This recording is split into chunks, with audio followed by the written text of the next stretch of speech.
بسم اللہ الرحمن الرحیم۔ سلطان محمد بن تغلق قسط نمبر 4۔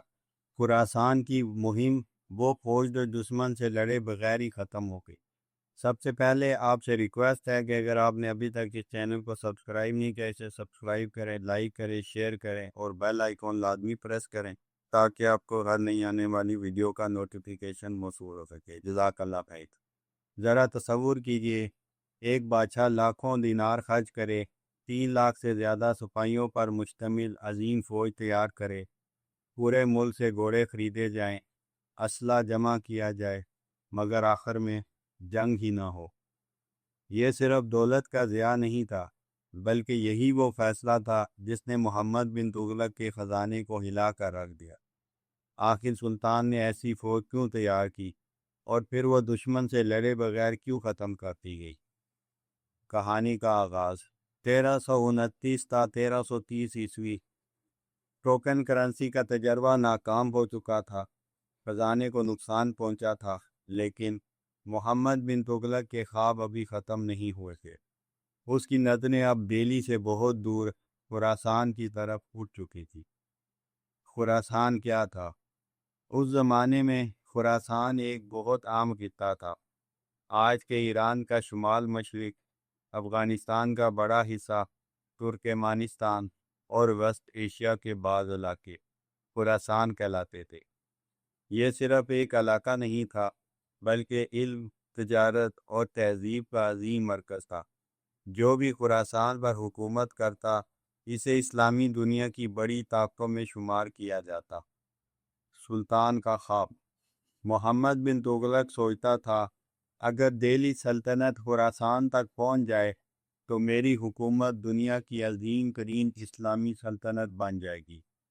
اسی دوران مغربی ایشیا کی سیاست میں بھی بے چینی تھی۔ کچھ ہمسایہ ریاستیں کمزور ہو رہی تھیں۔ سلطان کو لگا شاید یہی بہترین موقع ہے۔ عظیم فوج کی تیاری۔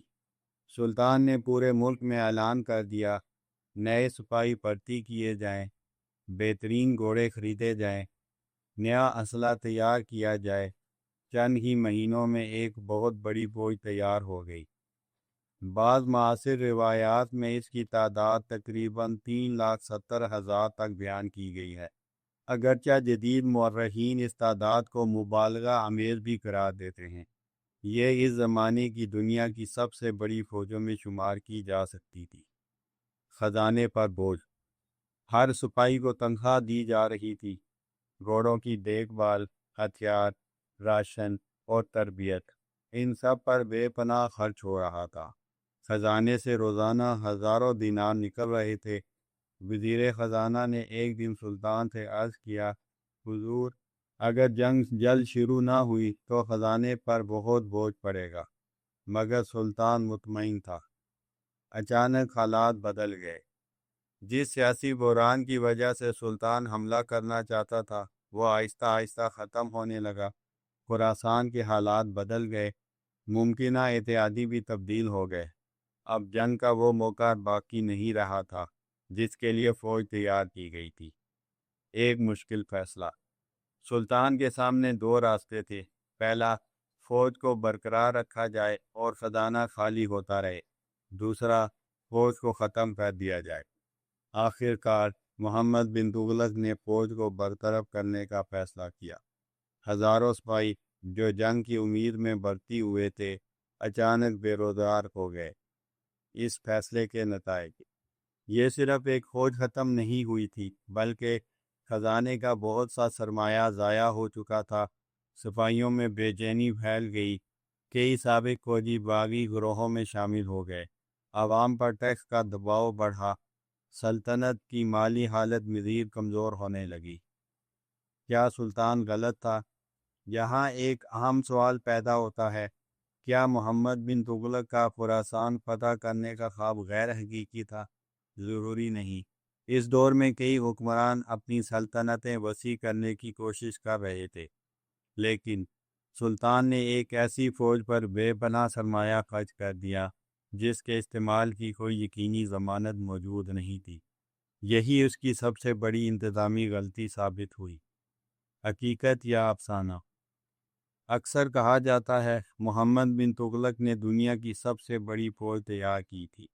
حقیقت، معاصر مورخین نے فوج کی تعداد تقریباً 3,70,000 لکھی ہے، لیکن جدید مورخین کا خیال ہے کہ یہ تعداد مبالغہ پر مبنی ہو سکتی ہے۔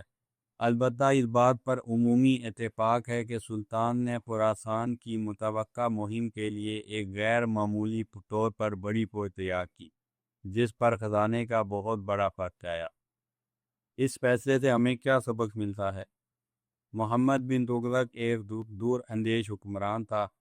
وہ مستقبل کے بارے میں سوچتا تھا، لیکن حکمت عملی میں ایک اصول بہت عام ہوتا ہے: صرف منصوبہ بنانا کافی نہیں، حالات کے بدلنے پر منصوبہ بھی بدلنا پڑتا ہے۔ اگر بہت بڑے وسائل کسی غیر یقینی منصوبے پر لگا دیے جائیں تو نقصان بھی بہت بڑا ہو سکتا ہے۔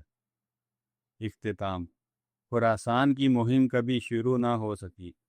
سلطان کا ایک اور خواب ادھورا رہ گیا، خزانہ کمزور ہو گیا، عوام پریشان ہوئی اور مخالفین نے کہنا شروع کیا سلطان کے خواب بہت بڑے ہیں مگر حقیقت ان کا ساتھ نہیں دے رہی۔ لیکن محمد بن تغلق ابھی بھی نہیں رکا تھا۔ اس کے ذہن میں ایک اور منصوبہ تھا، اور یہ منصوبہ اسے دنیا کی سب سے خطرناک پہاڑیوں کی طرف لے جانے والا تھا۔